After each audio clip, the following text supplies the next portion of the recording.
વડોદરાના હાપા યાર્ડ નજીક આવેલી મધુસૂદન મસાલા લિમિટેડ કંપનીમાં આજે ભીષણ આગ લાગવાની ઘટના સામે આવી હતી. કંપનીના ગ્રાઉન્ડમાં ખુલ્લામાં સુકાવવા માટે રાખવામાં આવેલા મરચાના જથ્થામાં અચાનક આગ લાગી હતી. મસાલાની સિઝન હોવાના કારણે ગ્રાઉન્ડમાં પુષ્કળ પ્રમાણમાં મરચાં સુકાવવા માટે રાખવામાં આવ્યા હતા, જેમાં આગ લાગતા જોતજોતામાં આગ ફેલાઈ ગઈ અને લોકોમાં અફરાતફરીનો માહોલ સર્જાયો હતો.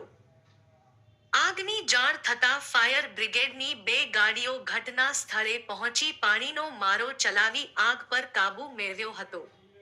આગની ઘટનામાં લાખો રૂપિયાનું નુકસાન થયું હોવાનું અનુમાન છે, જેમાં મરચાનો મોટો જથ્થો બળીને ખાખ થઈ ગયો હતો.